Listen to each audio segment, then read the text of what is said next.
Hey everybody, welcome to this episode of the Disc Golf Answer Man. I am Bobby Cool Daddy Slick Breeze, and I have with me Robert Negative 55 McCall. It's like a roller coaster. Cool Daddy Slick Breeze. So Negative 5 McCall, we have a team member, Jason Wilder, out of Minnesota. I saw he posted something on Facebook that said the school his daughter goes to closed for 2 days because they're predicting negative 55 wind chill. And they never close. Would you play disc golf in negative 55 wind chill? No. Let's just call that a no. I don't like to play in below freezing, period. Unfortunately, we live in Kansas. So I got to agree with you. I would not be out there. So we are here for another week. Eric McCabe is out on assignment. Last time he didn't say where he was at, so I will not say because, sometimes he doesn't know how things are going to work out when he's out doing He course is not design. an Emporia. He is definitely not an We can tell you Emporia. that. He's out doing some course design stuff. If you want him in your area, course sales at dynamitedisc.com. I'm telling you, Eric McCabe, world champion, get you some really nice courses set up out there where you live, and he would love to work with you for sure. For sure. So I did not play any disc golf this past weekend. I just was not feeling it, but I know that we had our first tag match out here in Emporia. How did that go, Robert? I played really bad, but it was fun to get out and play. Okay. I haven't played disc golf in maybe 3.5 weeks or so I was extremely rusty. But yeah, we got out and threw some frisbees and had a good time. Temp beat me. So did Kevin. Wow. It hurt my feelings. We were playing on the same card. They didn't talk that much trash, which was really nice of them. They could tell I was struggling. I also had I hit a tree on the right side of a fairway and it kicked all the way left out of bounds. Yeah. And then on hole 7 at Jones East, I hit the flagpole on my drive and still found the parking lot out of bounds. Don't know how that works, but it happened. There was great sadness, but whatever. I'm not still bitter about it or anything, but I'm also a little salty about it still. Yeah. I got you. Yeah. Well, I will definitely play at the next tag match because you're trying to raise that rating, 850 challenge, and the PDGA did just put out a ratings update. Now, of course, my rating will not be updated or nothing will happen to my rating because I have not played any events since the last time moved. So same for you. Yep.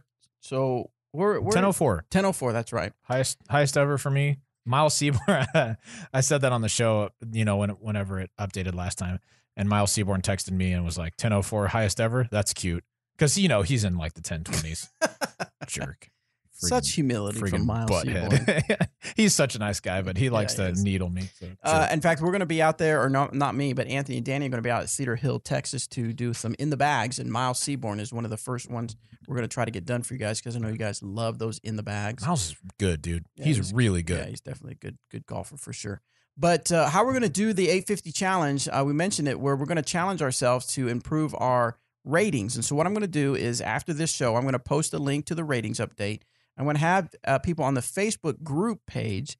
You're going to put your rating in as of that rating update because it's the first one of 2019, right? That's the first rating update. This doesn't include any 2019 ratings, to my understanding. I think it's catching up on 18 ratings. Okay, so this will give us a good baseline to start, though, right? Yeah, right. Exactly. So if you want to be part of this challenge, and I don't know why I'm looking at the base of the tripod and not the actual camera. You're going to want to look at this. Correct. It's because this will be the baseline for where we're starting out, and my goal is to hit 850. I'm at 806 or 807, right? And I'm in 807 is right. I'm in a challenge with Anthony. He's trying to get to 950, and I believe he's at 906 or 907, somewhere around there. 908. I'm sorry. He's at 908. Don't undersell him. I know. Sorry. And we're going to see. We're kind of in a race to see who can get to that goal the fastest. But if you have a goal, in the comments, put what you're rated and then put what you want to be rated. And we're going to follow this all along on Facebook. And we'll have some fun with it throughout the year as we make sure we check to see if we can improve because we always want to be a better version of ourselves. Better than we were yesterday, right? Yeah. And that includes disc golf. Yeah. That's part of the reason that when we first started the 1,000 rated bet, we knew it'd be fun to talk about on the show and keep up with. Make fun of you. Well, yeah, and we did for a long time until I arose victorious from the ashes. Anyway, but it's because I think that's why a lot of people like ratings is you always want to improve. You always want to be a better version of yourself. So I like that. It's fun. Yep, absolutely. All right, well, that's enough catching up. Let's go ahead and get to some disc golf questions, guys. Remember, you can go to discgolfanswerman.com, submit your disc golf question.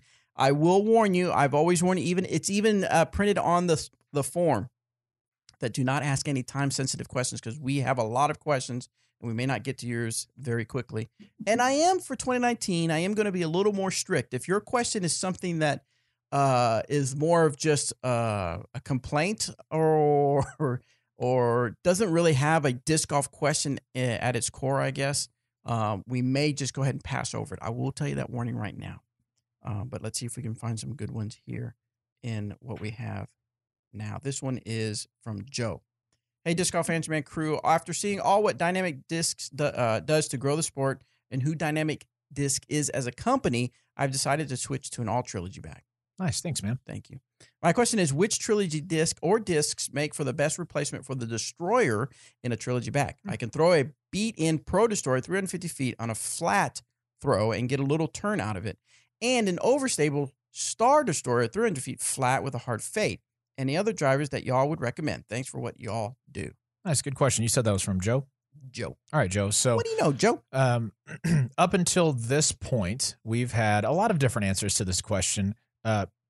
Because the Destroyer is a mold that has a lot of variation in the runs, right? You know, there's some that are very, very overstable, some that are medium straight, some that are a little understable out of the box, and that comes with wear on the disc as well. So we've said, you know, a Trespass can be like a Destroyer, some of your worked in Destroyers, or a Bio Enforcer could be like a pretty new straight Destroyer, or a Fusion Defender might be like an overstable one or something like that. We are currently working on and are supposed to get some prototypes of our newest distance driver. It's called the Raider. The Raider. Dun, dun, dun. The Raider. That's how we're gonna do the marketing. Just my Yeah. voice. The Raider. Yeah, sounds really intimidating. I know. Which is the goal. Right. The Raider is supposed to fit right in between the Trespass and Enforcer for us. It'll be either a speed 12 or 13. I'm not sure which one yet. But I really do think it's going to be kind of comparable to a Destroyer. So that's going to be the one you want to look out for. I know we've got all of our team players and everyone on Team Trilogy is really excited about this disc. Team Trilogy is excited because they're going to get their shot at ordering a couple of these early before anybody else outside of the team gets them. So pretty cool. Pretty cool. Pretty cool. All right, this one is they didn't put any name in the spot there, but this is a rules question, so get ready to type PDJ if you need to. When playing a 1,000-foot hole on a golf course, an OB golf green was located about 150 to 200 feet in front of the basket. I played a low forehand over the green, knowing that if I hit the green, I would skip across. My only concern was the flag stick. Could I have had someone remove the flag from the ball golf hole? Had I clipped it or squared it up, would it have? It would have put a real damper on a great shot. Right. Good question. No rules needed. I know the answer to this one. All right. And I've seen this happen too, and it really sucks when you hit the flag on a golf green. If an obstacle is in front of your lie and no part of it extends to your lie, you can't move it. It's kind of like if a trash can is out there on the course and it's in between you and the basket, you can't move it. Same with a golf flag. The only way that you can move an obstacle is if part of it is on top of or crossing through your lie. Then you can move it if it is dead and unattached. So if there was a golf flag laying like on top of your disc, you could move that out of the way. But if it's on the golf green, can't touch it. Sorry, man. There you go. Next one is from Donovan, the Disc Golf Hunter. Ooh, Raider. The Raider. The Raider Hunter Disc Golf. I was recently given a Discraft Challenger Super Straight, right? That's what the SS, yeah. Putter during the holiday and love it. However, I'm Team Trilogy all the way, and I want to know what is comparable in the Trilogy lineup that is similar to this putter. I have never thrown a Challenger SS. I've thrown Challengers before, but that was before they came out with the OS and SS. If I understand what it's supposed to be like, I think probably your best feel match is going to either be a Marshall or a Mercy. Those don't feel really similar, but I think they're probably the closest in feel. Flight-wise, I think probably the Mercy would be your best bet. It doesn't have a bead like the Challenger does. I'm not sure if the Challenger SS has it or not. But I think it's going to hold a little bit straighter than something like the Judge or like the Marshall, which want to go straight and then just fade a little bit at the end. So if you're ever up in Emporia and you have that disc, I would be happy to hold on to it and say, hey, this feels like this. I can help you out. But for the time being, that's the best shot I've got. Next one is from Cole. Hey, guys, I've been thinking about trying out a Justice lately, but I love my harps. Do you guys think there's a place for both discs in a bag, and what shots would you use each for? I feel like the Justice could give me some extra stability over my harp and Verdict, but I'm not sure if it's going to make much of a difference. Thanks for all you guys do. Disc Golf Answer Man is a big reason why I'm almost all DD now, and I cannot wait for the Raider. Yeah, I definitely think there's a place for both harps and justices in the bag. They are, I think they're different enough. The justice is crazy overstable, like wicked overstable, and the harp is just regular overstable, like throwable overstable. The harp has less distance potential by the rim of it, but just because the justice is so overstable, you might be able to throw a harp a little bit farther. I like having a justice or a disc like it. I carry the Anvil right now. They're pretty similar for skip shots or things like that. Most harps don't want to skip. They kind of want to sit when they get to the basket. So I think it's certainly reasonable to carry both discs in those two categories. Got it.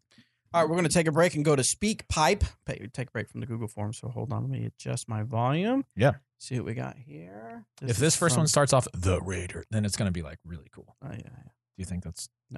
Okay. Hey, Bobby, Robert, Eric, and any other disc golf luminaries who might be there. This is Matt from Salem, Oregon. Luminaries. I just had a quick question about the flight charts from Trilogy and the actual disc molds. When I look at something like the EMAC Truth, the Compass, and the Sling, they're all within the same speed group, relative stability, and obviously maybe some differences in turn and glide and whatnot. But I wondered are there a lot of different characteristics you can tweak in a mold? Are there sort of infinite variabilities, or are there really just a few characteristics to change and you can have radically different results in the flight path from that? So, and obviously the way people throw makes a difference too. Anyway, appreciate what you guys do. Thanks for keeping it real. Yeah, that's a super good question, Matt. So the way from talking to Thomas a while back when I first started doing all this and I met Thomas and everything, I kind of asked a similar question because I Explain who Thomas is for those. I'm sorry, Thomas Ekstrom, who is the mastermind, the guy that actually has and says, okay, we're going to make this mold and have it do this, and I'm going to shave off a little bit here, and I'm going to make the rim a little bit like this, and I'm going to use this plate with this bottom, and all that stuff. He's the guy that designs all that. We go to him and say, we want a disc that does this, and he makes it. So anyway, I remember asking him a very similar question because my thinking was, man, wouldn't you run out of discs to make? Right? And according to him, he was like, it's infinite because the slightest change here, the slightest dome here, the slightest bead here makes a difference in the flight. But it also, now you'll have some discs that fly similar, right? But for whatever reason, it might feel better in the hand for Robert than it does me because he likes he may be okay with a wide rim. Sure. Where I don't like a wide rim, right? Now, of course, a wide rim. Wide rim. Here. Wide rim. Wide rim. The wide rim on the Frisbee is basically for distance or high speed drivers. But when you get in the mids and stuff like that, one might be a bigger diameter than the other, but they do similar things. So even though it may seem like the disc does similar things, you got to take into account the feel of the disc. Whereas, again, Robert might like the feel of a certain disc and I don't like it. So I need something different that does the same shot that he's doing with that disc, but I prefer it to feel a certain way in my hand, if that makes sense. Yeah. Yeah. There's just a lot of different variables. Like you said, adding a bead, adding a bigger bead than a smaller bead, the depth of the disc, the angle of the underside of the rim, the parting line height, like where the top and bottom of the mold meet. All that stuff affects disc. So yeah, there's just a lot of different ways that you can change it. Absolutely. Next one is from Josh. Hey, Disc Golf Answer Men. This is Josh from Connecticut, and I have a question about working on my form. I've been playing disc golf for about 18 months now, and I throw an escape about 300 feet of real-life distance. I'm interested in getting a bit more distance on my throw, though, so that I can be more competitive with advanced players. I've watched most of Danny's videos on the subject, and he seems to know what he's talking about. The videos have revealed that pretty much everything in my form is wrong. I have no brace, my reach back curves around my body, my timing is off. You get the picture.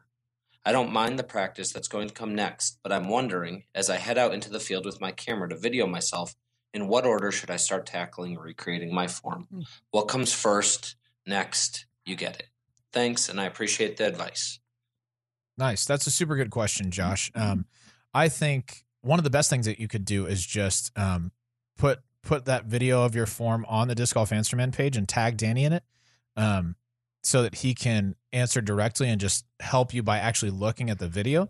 But if I was starting fresh, I think I would start from the ground up. So footwork is super important to learning how to throw well. If your feet are off, it's really easy for everything else to be off. That'll help you to get your brace right. Once you're there, you can start working a little bit more on your hips and then up to your reach back and pull through with the power pocket and everything. So if I was starting completely over, I would start at my feet. But if you want to throw a video of your form up there, I know a lot of people have gotten help from Danny and from other players in there. So yeah, definitely do that on the Disc Golf Answer Man Facebook page. What do you think about that? Reviewing the next question. This one's from, again, no name. I have a friend who prefers to play with an end of a destroyer who thinks it's the best disc for him. However, he doesn't throw it very far. I suggested the Valkyrie because it has proven to be versatile and controllable for beginners such as ourselves. But my friend doesn't like its feel and flight path. What is a good beginner disc that has a similar flight path to the destroyer, but is more controllable and better suited for someone who mostly throws high in the air? All right, Mr. Anonymous. Where's our keep it real sign? Can we click it on? Yeah.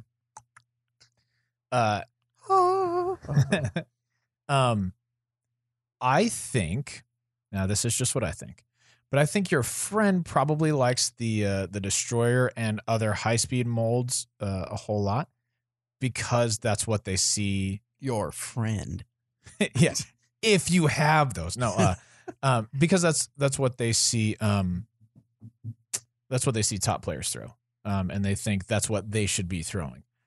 And that just isn't the case, right? I think you're right in suggesting a disc more like the Valkyrie, or like from us, that would be, an Escape or something along those lines.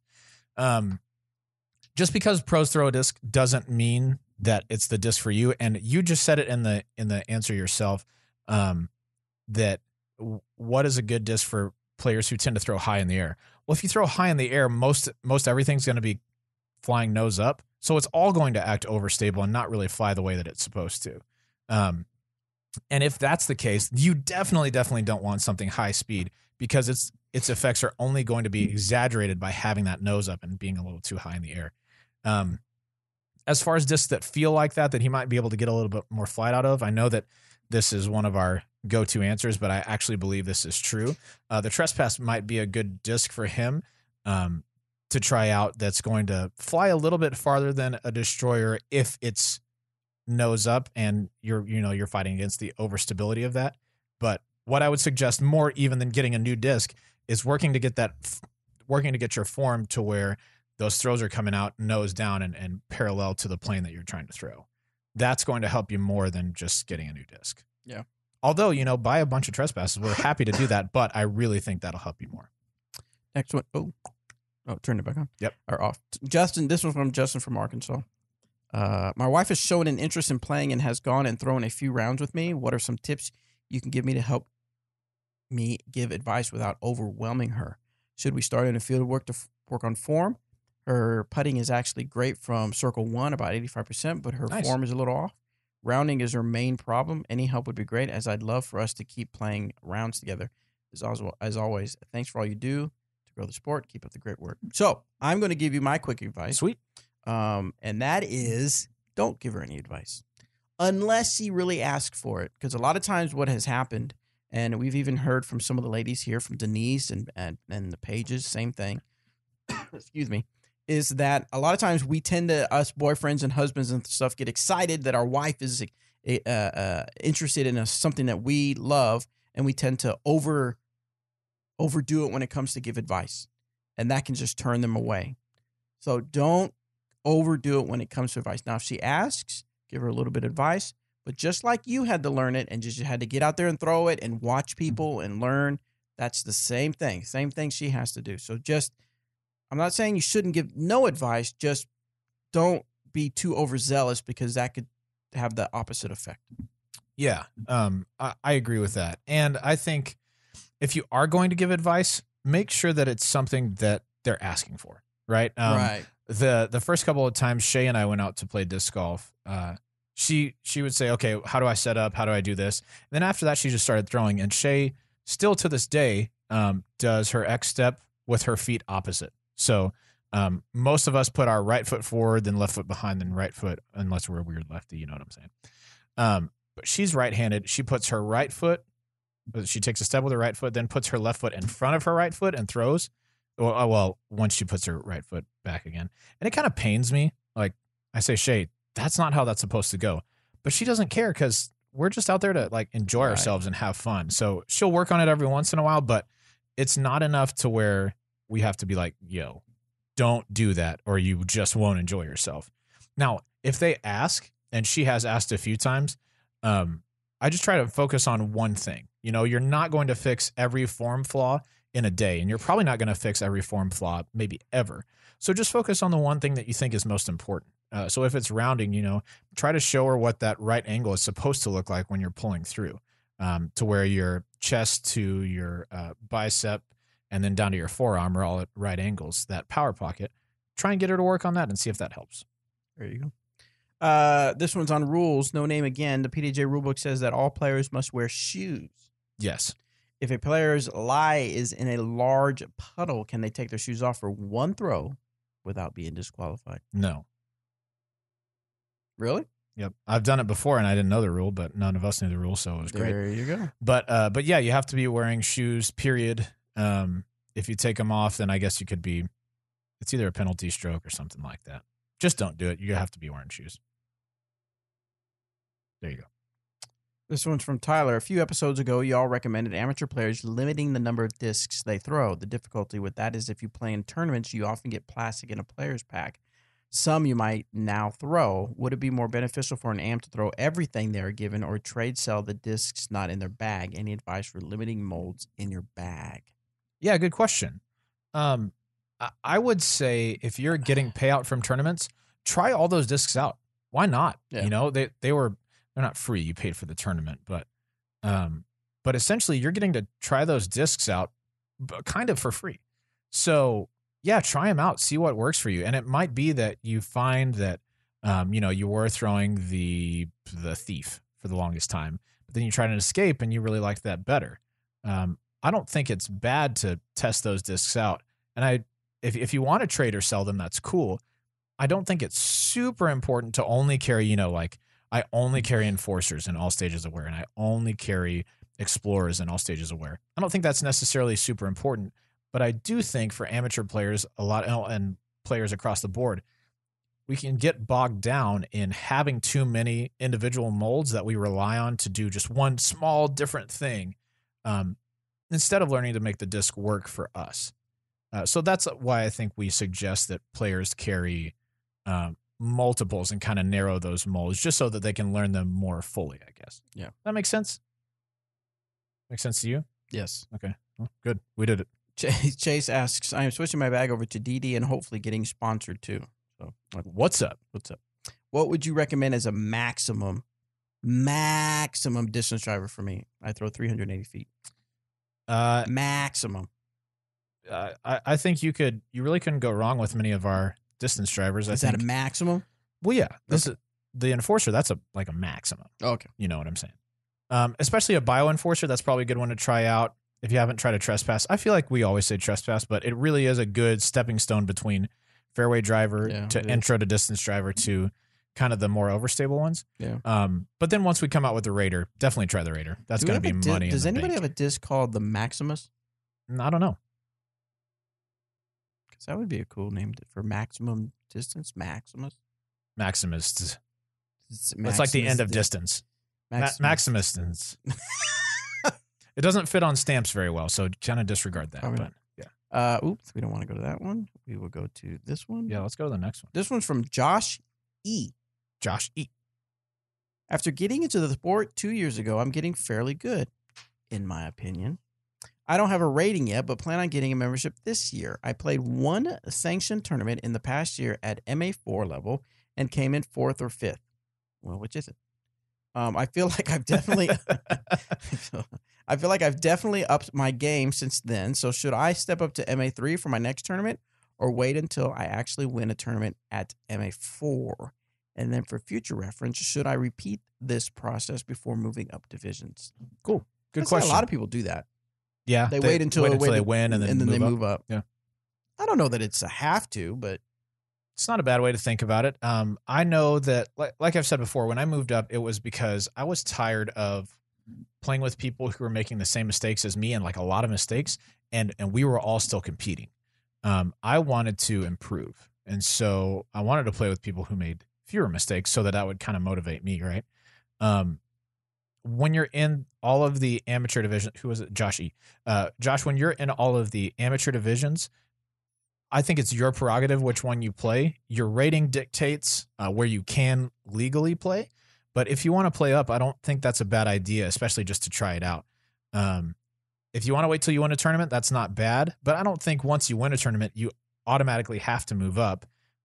If you win 5, rec tournaments and your rating still says you can play recreational, you can do that if you want to. But if you want to improve, I think playing with slightly better competition is going to help. There you go. All right, let's check on over to Speak Pipe and see what we got with Phil or from Phil. Nice. What if it's Dr. Phil? I think so. Yeah, he calls into the show a lot. Yeah, he does. He likes to play disc golf. Yeah. Hey, Cool Daddy Slick Breeze. Nailed it. Eric. Why do they never do the right one? I'm sure he's doing it on purpose. You think? Yeah. Because I'm yes. asking why it's the wrong one? Well, yeah. They're just kind of needling you. Have you heard of this thing? It's called trolling. Let's hear it Have again. you heard of it? Let's hear it again. Hey, Cool Daddy Slick Breeze. Eric Sweetness McCabe. Sweet. And Bobby McCalsey.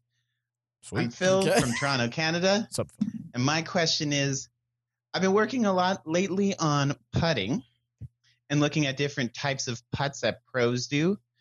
Assuming that you were to start from scratch, so you don't already have a determined putt type that you're used to, what do you think is the most effective type of putt in terms of angle and nose direction? I'm noticing a lot of different styles of putts. People putt flat, hyzer, anhyzer. And on top of that, nose down or nose up. What do you think is most effective? A nose up flat putt, nose down hyzer, anhyzer nose up? There's lots of options. That's my question. Thanks, and keep it real. What do you For think? sure. What do you think? on that? First of all, I know I make fun of people saying "Cool Daddy Slick" Breeze and all that, but I think it's pretty cool that you guys do that. So we'll hear it one more time. Shut up. Hey, Cool Daddy Slick Breeze. Okay, what? Wait, can we move on now? Yeah, right. What was this question? If you were Oh. starting fresh, what kind of putting style would you choose? I would choose the normal one. What is it called? What? not the straddle. Well, straight on, like Yeah, straight on putting. That's what I would choose. I think he's talking about like push putting or spin putting. I did not pay attention to the question at all. Okay. Well, What do you currently putt with? Let's start off with that. I do push putting, but I want to do more spin because I always hear that spin putting. Because what I'm noticing is that the farther I get away, the more when I push putt, the more I have to hyzer it in. Right. And that, to me, you got a lot of factors like the wind and stuff like that. So I guess you'd have to say spin putting because from what I understand, spin putting, you can put a lot of more force on it and a lot of more spin makes it going to stay stable a lot longer straight at the basket. Yeah, but then if you miss, you're blowing by probably 20 or 30 I know, but what I always hear At is, least you have a chance to make it. right, you got to go for it. Sure. All right, So I know a lot of people, they say that they spush putting where it's a spin and a push at the same time. But a lot, I get frustrated because I'll say, okay, I'm going to put a little spin on it, and then it goes over to left field. it definitely takes some work. Yeah. So I think I would say kind of what you were getting at. I think I would go with a hybrid style. Yeah. That's what I settled on now. I think if Eric were here, he'd probably say spin putt because he's spin putted He's for a big time spin putter. Well, yeah, and he's spin putted for forever, so he's extremely proficient at it, right? But for most regular people whose wrists aren't as good as his, because Eric's wrist control is exceptional. Like he almost hits the basket from everywhere, like from almost every distance. He's either making it or hitting the basket, and it's kind of like, hey, stop that, man. Just miss a putt or two every once in a while, like all the rest of us. But that's I think he's kind of a special circumstance in that he just really is that good at spin putting. If it was up to me, I'd probably do kind of a hybrid putt so you have a chance to make it. but you're not blowing by the basket super far. There you go. All right. Let's hear from the next one. Hey, cool daddy slick. You are the Breeze. worst. Oops, sorry, wrong one. Oh, yeah. It was unintentional. All right, this one's from Elmer. God, get out of here. Hey, DeGam fam. Bobby, this is for you because in a recent episode, you sounded a bit down because you'd run out of SpeakPipe questions. Oh, thanks. So here's 2 of them for you, Oh, and I'll let you know when to pause. I I appreciate got it. you, brother. Nice guy. First, I received a Marksman basket for Christmas and have been practicing down in the basement with this frigid weather. I just finished hitting 10 of 12 from about 15 feet. Nice. But that makes me wonder, if you have relatively calm conditions, at what distance should you consider a putt automatically in? Pause it, Bobby. Paused. Automatically in is a misnomer, right? Because we've missed as short of putts as 10 feet, Right. you know. But as far as putts that when I step up to, I think, yeah, I need to make this. For me, that's pretty much anything inside the circle. Especially if it's calm conditions, if I'm missing inside the circle, that's that I've missed an opportunity. But as far as the ones that I feel like, hey, I'm going to make this unless something really terrible goes wrong, that's probably 25 and in. From that 25 to 33, I feel like I should make it, but they're certainly not automatic. Gotcha. What do you say? I agree. Same for you. Same for me. Next question. Or second part of the question. First of all, I disagree with that. What is it for you? What's your distance? My distance for what? Where you walk up and you're like, oh, that's automatic. I'm going to make it every time. Oh, I mean, I have to be able to touch the chains when I'm standing straight up. Okay, cool. Because I tend to get nervous because in my mind I'm thinking, oh, you can make this. Oh, but what if you don't? Mm-hmm. Because there have been times, you're right, you pick it up, you're like, oh, this is a gimme, and you kind of lob it and it hits the top of the cage or Right. something like that and knocks Super it out. annoying. Yeah, so I get nervous enough to where I want to pick it up, and if I reach, I'll just go, okay, it's gonna go into the basket. Gotta get that positive self-talk, man. I know. How are you going to get to 850 if you can't speak positively to I don't yourself? know. We'll get there. All right. Second, I, like so many others, have played the game of acquiring lots of different putter molds to find the one. Because I currently only have 2 copies of my chosen putter. Don't worry, more on the way for this season. What does the DeGam crew think about using all the defunct molds for practice? I feel like this will help if I ever need to rely on unfamiliar discs for some emergency. But I'm just curious on everyone's thoughts. Thanks for keeping it real. Thanks for sending your questions. Yeah. Appreciate it, Elmer. So I've heard this before, where a lot of people are of the mind that you could, from a certain distance, It doesn't much matter. it doesn't much matter what putter you have. Now, once you start getting out to maybe 30, that Maybe a maybe little too inside far? that. Yeah, 20, 25. then there's some difference happening as far as the stability of the disc and your throw. So to use other putters may not be a big deal until you get to those certain distances. Now, of course, you'll hear a lot of pros that will say you need to practice with the putter that you're going to putt with because that's what you need to be familiar with. Mhm. So I would be a little leery of practicing with other molds, really depending on how serious you want to be come tournament day, I guess. I think that's right. Yeah. All right, let's go back to Google Forms. I mean, we got, we're 65. We got 15 to go to hit your Let's mark. go. This one is from Adam. Do you change your hand position for different shots? Heiser versus Anheuser. Not talking about power versus fan grip. Good question, Adam. No. Heiser and Heiser flat shots are more about the angle at which you reach back and the angle that you follow through on, as opposed to where you put your hand. I think your hand position on the disc should be pretty similar across all shots. All right, real quick, we're going to talk a little bit about disc golf match play because this Friday, February 1st, if you're listening to this before February 1st, if you're not, then it's already passed and you're good to go, is when we will start accepting applications for tournament directors to run a bracket in their area. And we will take the applications up until March 14th. Nice. It'll take about a week for your application to get approved and to get all the information and then get the stuff sent out to you. Or after that, we'll make arrangement that get the stuff sent out to you. But we are super excited, Remember, this is the event where Matt Whitlock came from South Carolina. He played. It went down from how many brackets did we have? Do you remember? It was over 200. I know that. Over 200 brackets, whittled down to him and one other person playing for 18 veteran baskets to be set up at your course anywhere. Brand new course. Replace some old baskets at a current course. But 18 veteran baskets and discs for life. Asterisks 20 years for him that year. Mm-hmm. This year, 18 veteran baskets and discs for 10 years. Pretty cool. Pretty cool stuff. That's your chance. Now, it's really cool. We're going to have already Eric McCabe, Dixon Jowers are going to be running brackets here locally, and we'll do some coverage of that and have some fun. But I really, really encourage you to do it in your state because it's a really cool way to get your disc golf community together. Something different out of the ordinary as far as running a tournament. Match play can be super exciting. The guy that you think could not win, plays against the guy you're like, oh, he for sure is going to win. That may not be the end, what happens. Right. So that's the exciting thing about match play. So definitely check it out, discgolfmatchplay.com.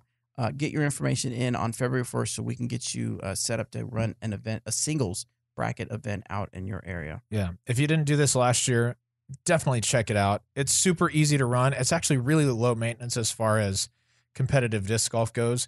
You collect the money, you order the packs, you put players' information into UDisc, and you press a button. And then you just tell people when they're playing and who they're playing. It's super easy. And I love match play, just like Bobby said. I've played a few match play things before where I had no business beating the person I was matched up against, and I beat them just because I just happened to show up that day. I happened to have my best shots, and they didn't play their best. And then I've gotten absolutely thwarted by someone who had no business beating me. So in match play, anything can happen, and I love it for that. It's really cool. All right, so next question comes from Chase Braswell. Chase, let's get it. You probably don't know the question, don't you?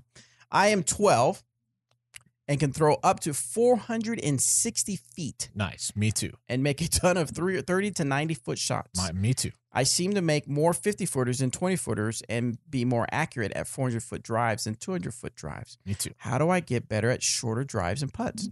Okay. Chase, first of all, if you are 12 and throwing 460, then you probably ought to come to Junior Worlds here in Emporia and just win. Seems like a good plan. But if you are struggling with being able to throw longer shots better than shorter shots and make longer putts better than shorter putts, longer shots compared to 200-foot shots, I think it's really important to work on maybe not reaching back fully on those kind of upshot shots. I'm not saying to not get the correct angles, but maybe you're not reaching all the way back and turning your shoulders all the way back to throw a 200-foot shot. But at the same time, you still need to follow through as if you're throwing that 400-foot shot. Some people, that's kind of how they moderate their distance between distance shots and kind of touch up shots. And really the only way to get better at those is just to practice. I know that's a really boring answer. Nobody likes to hear it, but the more that you throw 200-foot shots, the better you're going to be at them. And I know it's fun to throw far and to get out and just be like, oh yeah, look, I've thrown the farthest of anyone in the area. Doesn't really matter if you can't finish the hole. So work on those upshots. They're super important. And then same for putts. It's a lot more fun to make a 50-footer than it is a 20-footer, but 20-footers win tournaments all day, every day. If you make all your 20 to 25-footers in an event, you are going to be challenging for the win, even if you're not throwing that great. So it really just comes down to practice. If you want to compete at the top level, you must practice those shots because those are the ones that really affect your score the most. This one is from Chandler. So I was wondering how someone would go about trying to get on a media team for a company, whether it be a writer or a videographer. There are plenty of people with exceptional skills who want to be on a team without having to be 1,000 rated. What does DD look for someone to join their team? And what can people do to better their chances? So rating obviously has nothing to do with it because I'm 807. Yeah, there's nothing. Chandler writes a blog right now. He called and interviewed me the other day, and he's written a bunch of blogs for just about like other touring players and stuff. But he's interested in getting into disc golf media. So I can only tell you based on my experience, how I got into media is I just started creating media. I just started doing it. and I got paid pennies. I would drive 6, 7, 8 hours to a Texas tournament, and the tournament director would give me $50 for gas. All right. And I was driving a Ford Expedition because it was the vehicle that I had. So you have an 8-cylinder gas guzzler.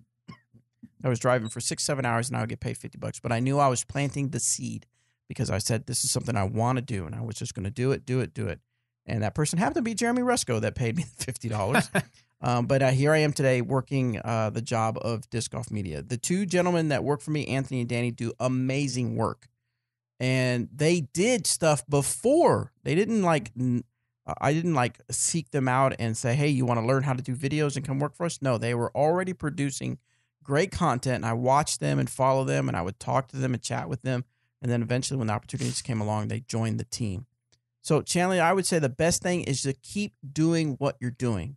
But you got to do it for the love of doing it, because if you're doing it for the end goal of getting a job or getting famous or something like that, you're going to lose interest, or you're going to get tired before anything eventually happens. So you just got to do it for the love of it.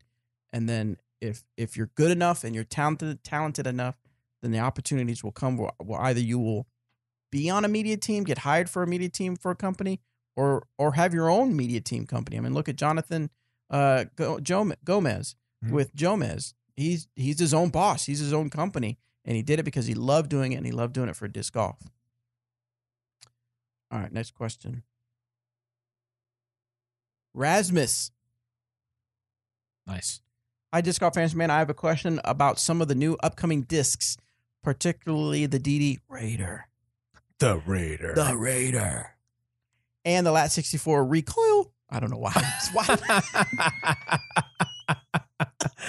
As soon as we need voiceover work for our discs, we've talked about having animated characters for discs and stuff like that, but as soon as we need the voiceover work, I'm doing the sound work. That's Bobby. Voice actor extraordinaire. I've been looking for the new in-betweener for my Enforcer and Trespass. I'm done. I'm stopping. Yeah, you should. I already bagged a Defender, but I feel like the rim is a little too big for my hand. I noticed that the Recoil has a slightly deeper and slimmer rim than the Defender.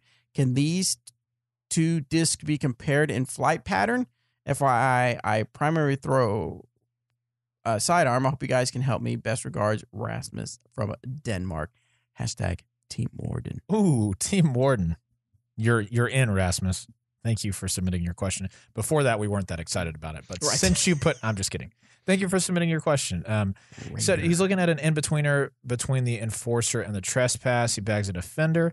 I think the Recoil is going to be right kind of in that middle spot. The Recoil and the Raider, I think, will occupy kind of similar spots. I think the Raider should have a little bit more distance, but we haven't gotten those in our hands yet, so I couldn't tell you for sure. But I do think those would be the two discs that you want to look at, the Recoil and the Raider both. Let's see. Next one comes from Brendan. Hey, guys, I have a question. Oh, we'll wait because he has a question for Eric. We'll wait until he gets back. Cool. Chris with a K. Nice. Like the one that works upstairs. Yes. I currently throw a Trespass as my primary distance driver, about 350 to 375, and a King for max distance shots because I can get it a good 50 to 75 feet further. But in my head, But in any headwind. But in my head, I throw it farther, even farther than that. It's weird how your mind puts the words. Anyway. Yeah, it's okay. But in any headwind, or if I don't give my King a good bit of hyzer, my King will either flip and cut roll or go right. He's right-hand, backhand, and never come back. What disc would you recommend in place of my King that could give me that distance, but not as Torchy's Taco? Oh, touchy. Oh, wow. Torchy's. Yeah. Okay. Torchy's on the break. Not as touchy. Not as torchy. That's a really tough one because part of the beauty of discs like the King is that they are kind of sensitive to the wind, but they have such glide and such speed that if you put them on the right angle, they can just go and go and go. It's awesome. Part of the issue, too, is that if you are throwing into a headwind, you're just not going to get the same sort of distance that you would in deadwind or a tailwind unless you have just a perfect disc and a perfect throw to go with it. So something that would be slightly more stable than a King, I would say you might check out a Sheriff from Dynamic Discs. I think that's going to have a bit more stability. But in a headwind, there's a chance that's still going to move right on you some. It may not move right as much as the King, but that'd be the one I would check out. Also a higher speed distance driver like that. So that'd be the one I would check out. But also just know when you're throwing something that's even moderately understable into a headwind, it's going to be tough to get it to do exactly what you want every single time. There you go. There it is. Ryan, Robert, what type What's of up? product do you use in your hair, and what is your hair routine? Man, in the we've been morning? over this, but Ryan, since I know you're not in the chat right now, I'll tell you. So I have it. If you ever watch the video, I have some of my hair product up here behind me. It's called Casual Hair Clay from Dollar Shave Club. And for people who ask what I do in the morning to get ready, I take a shower and dry my hair, and I put hair stuff in it. Does not take very long. Probably from the time I get out of the shower to the time hair is done is like, I don't know, 4 minutes. Because I've got a lot of hair, so I have to blow dry it at the very end so it actually dries. So it's pretty long. But then after that, you just like put the stuff in your hands and rub them together, and then you put them in your hair, and it's easy. So I've traveled with Robert, and I've seen him obviously after a shower where it doesn't look as cool as it is right now. It's just kind of and it it's is kind of it free is. form. I will tell you, the first time I saw it, I was taken aback. How long it is? Well, just how different it. Oh yeah, Yeah. it makes a huge difference. Well, Yeah. I mean, I'll show you how long it is. Like if you hold it up to the front of my face, I mean, it almost gets to the bottom of my nose there. Yeah, but it wasn't. It's a Just, little it wasn't the short, length. yeah. It was just. I remember thinking, "What is? Oh, his hair's flat. It's not all fixed up." Well, So- yeah, and it doesn't, like that So- hair stuff holds really well, but when it's just out of the shower, it just kind of like does what it wants. So my point is, the hair does make the man, Well, yeah, everyone knows that.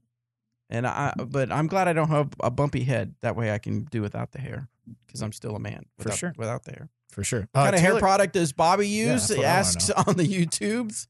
I actually use a product to shave my head called Headblade. It's a specific type of lotion that a gentleman who is bald made it for bald men, and it is very smooth and it's very good for sensitive hair or sensitive skin. So it's called Headblade, and I use that, and I really like it. Nice. This next question You is ought to from- try some of my stuff sometime. How am I going to try that? Well, yeah, you just put it on your head. You know what I do need? I do need. and then it's just like a little sticky all day. I do need something for my beard because I notice sometimes my beard will stick out sideways, so I need stuff to kind of keep it. You want me to make you some beard oil? What do you use? I make it. You make it? Yep. Yes, please make me some. I'll work on it.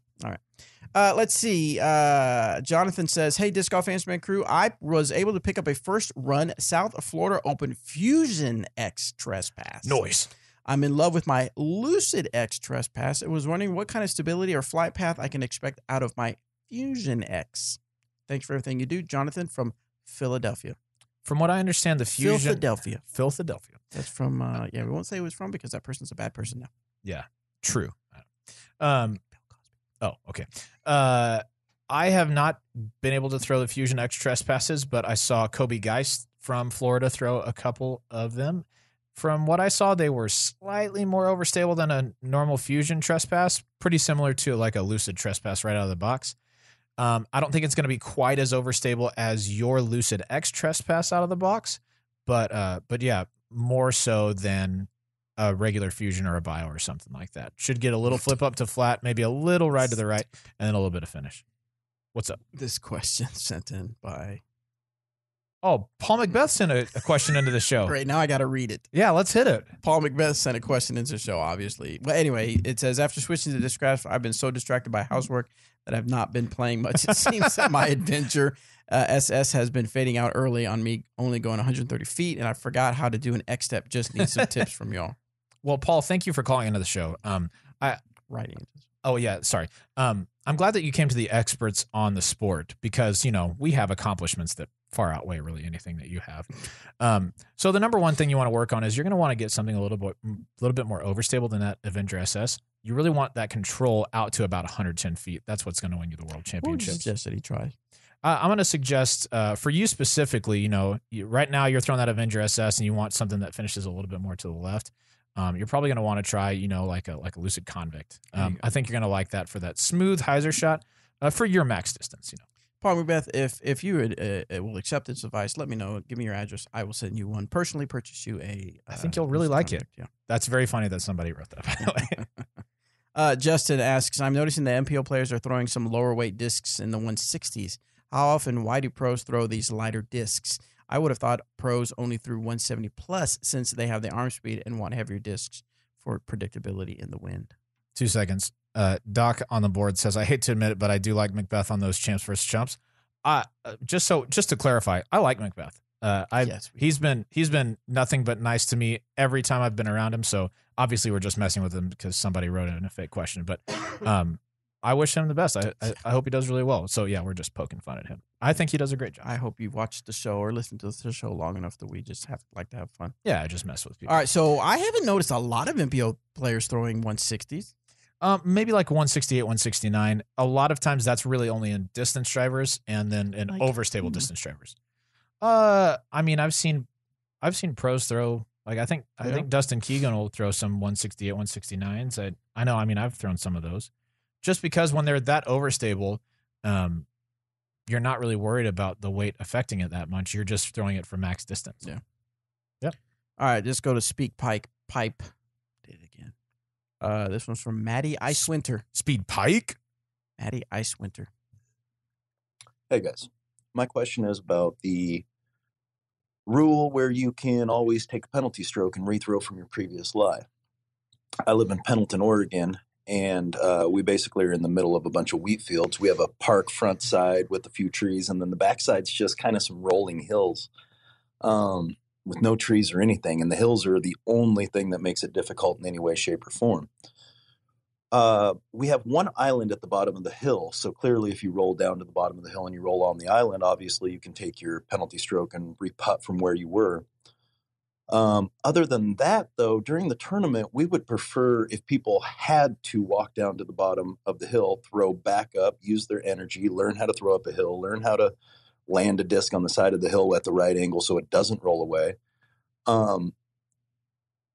And what my question is, I guess, is can they always do that? And if so, is there anything that we could do with the PDGA that would say that they can't do that during our tournament? Because it's literally the only thing that we got to make it hard. And if somebody can just re-putt a putt, would take that penalty stroke and make it, they're going to get the exact same score as best case scenario of going back down to the bottom and not using any of their energy or anything else like that. So we just don't really like that people can do that back on our hills, but I don't know that we have a leg to stand on to make people stop doing that. I'll hang up and listen.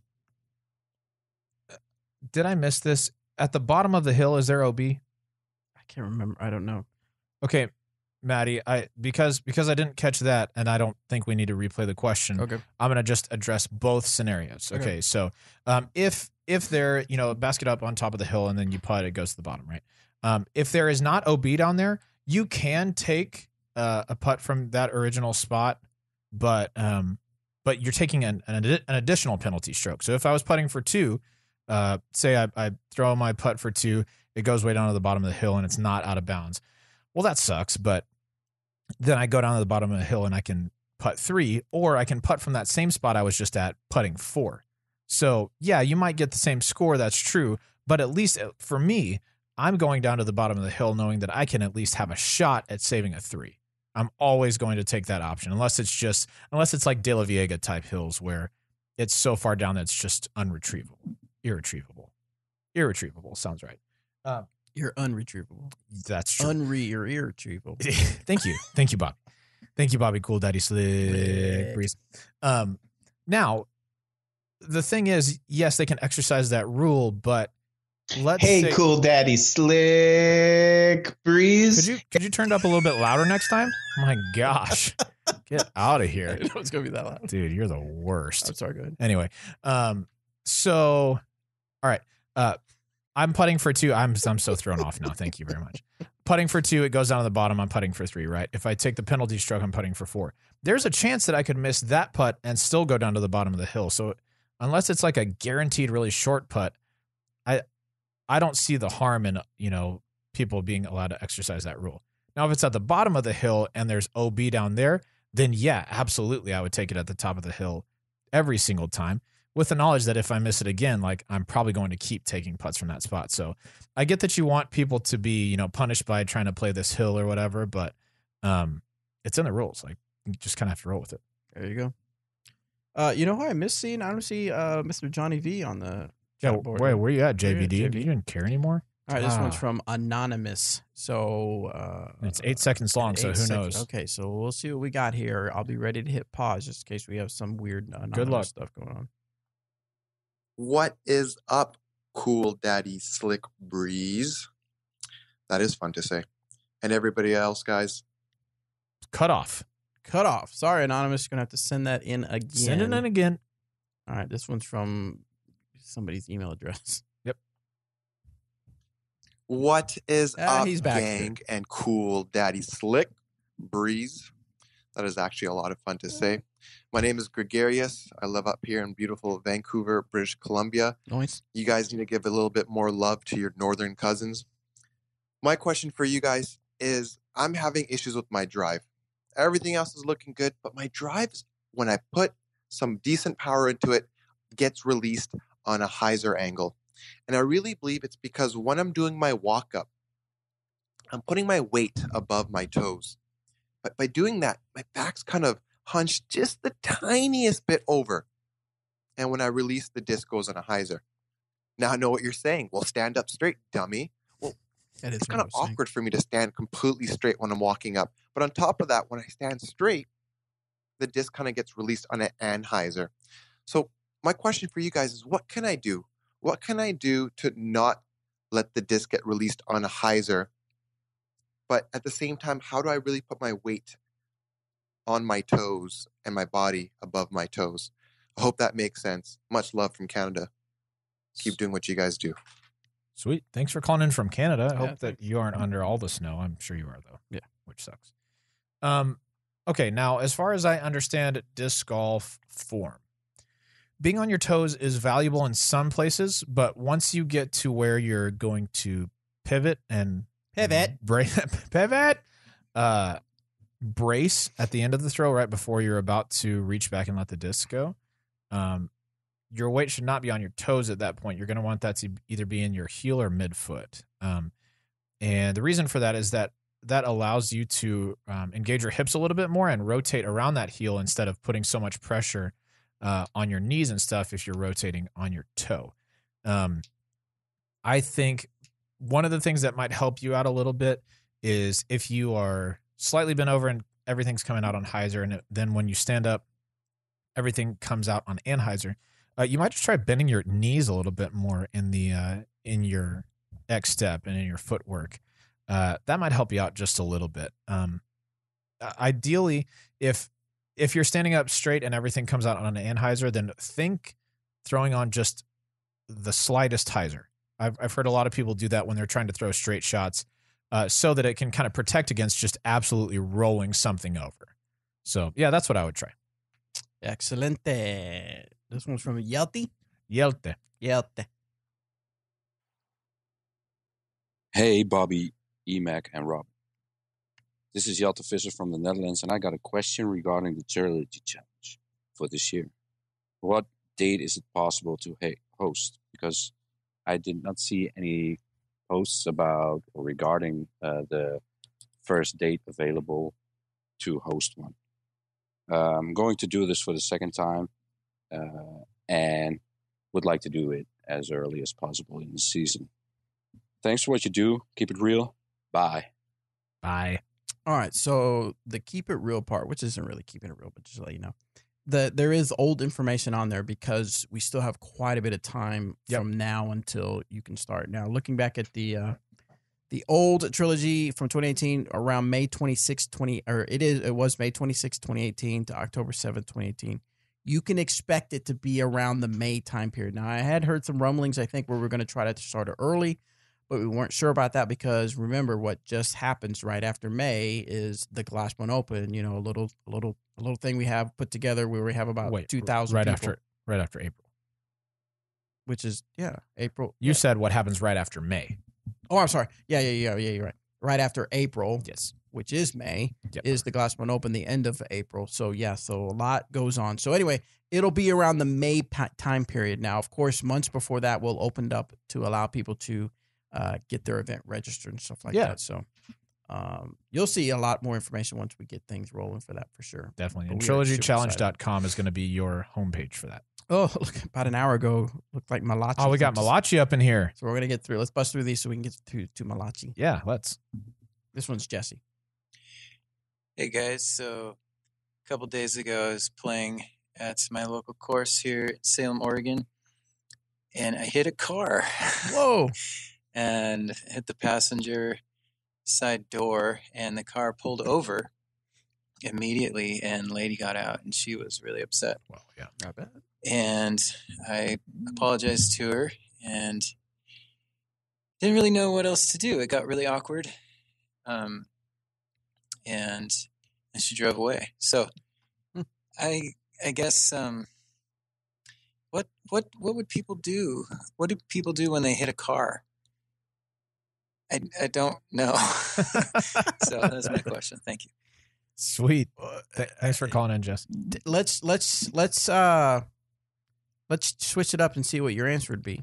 Let's say you picked up a rock and threw it at a car and you hit the car.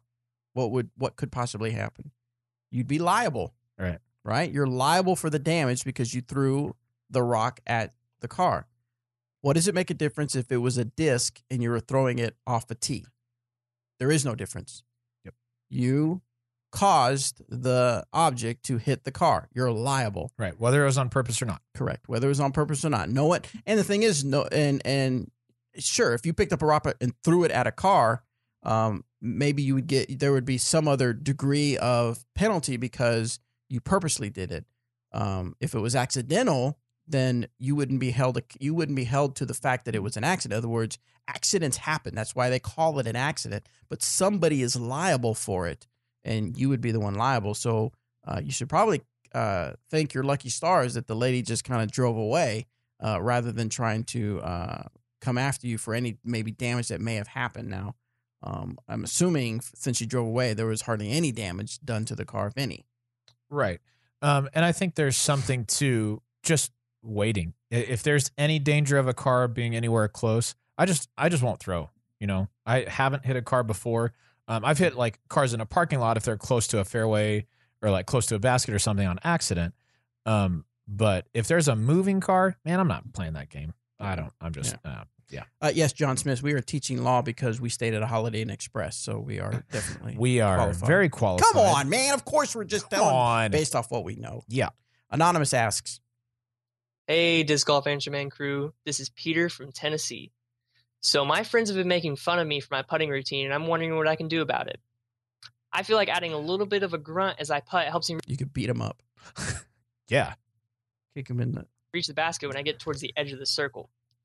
So basically all I was wondering is that within the rules, or can they give me a penalty stroke if as I putt, I let out a little bit of a... Thanks, Anonymous, for that. Oh, I think he just did that just to put that in there. I think that's he got entirely over on possible. Us. He got over one on entirely us. possible. Anonymous. So to answer the question, you're gonna make me have to screen all these freaking calls in now. Okay, so to answer the question, no, they cannot penalty stroke you for that unless it's super loud and other people on the course can hear you. I feel uncomfortable. Can we move on to the next question? All right, now we're on to Malachi. Malachi. Hello, Disc Golf Answer Man. It's Malachi here from Finland. I was calling you about... Okay, let's start over again. It's Benjamin Pesonen from Finland. I'm not Malachi. Oh, then you're out. You're out. You're out of here, Benjamin. But seriously, what is your question? The Malachi joke.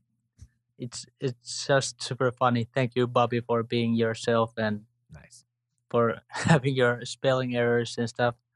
Nice. But let's go to my questions. First, where are the 2019 flight charts fully from the Trilogy lineup, and how can I download it from somewhere? Because I absolutely love the flight chart. I would love to, explore Disc in their own spot of the chart and stuff like that. I don't know. I'm weird. But let's go to the second question. What was the first one? Updated flight charts. Answer is we are currently working on those. Always working on something. Not sure when they'll be out, but once we have the radar, then we'll be able to accurately put that in a spot. Then we should be good to go. what's your take on the Ultiworlds shot of the year? I absolutely believe that our own Seppo Paju got absolutely robbed, and I don't want to, take away anything away from AJ Carey, but I believe that they might have used some kind of proxy voting or some sort of tampering about the voting. What's your take on that? I want you to keep it real. Thanks. Say what? I hadn't heard about that. I know what he's talking about. So the way that they determined shot of the year this year was they had ace of the year, roller of the year, air shot of the year, and one other. I don't remember what it was. Putt of the year. Something. I'm not sure.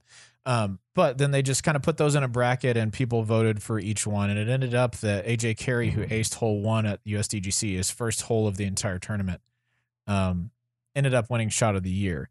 And I don't know AJ well at all. I've only seen him around. I've never met him. But from what I understand, he would not be the type to do any voting proxy or proxy voting or anything like that.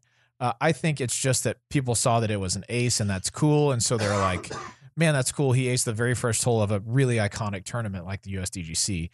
That deserves to win. I've never played the course at Delaware that Seppo threw that shot on, but from what I understand, that is one of the craziest shots that you could really imagine throwing. And so I voted for Seppo, nothing against AJ, of course. But I've thrown the same sort of shot that AJ threw. I hit the lock on the fly on hole 1 on USDGC this year. Mind you, it was off a little bush deflection. That's neither here nor there. But I think Seppo's shot is just incredible to even be that close to that par 5 and 2 going through the woods and having to throw as hard as he did. That, in my opinion, was the shot of the year.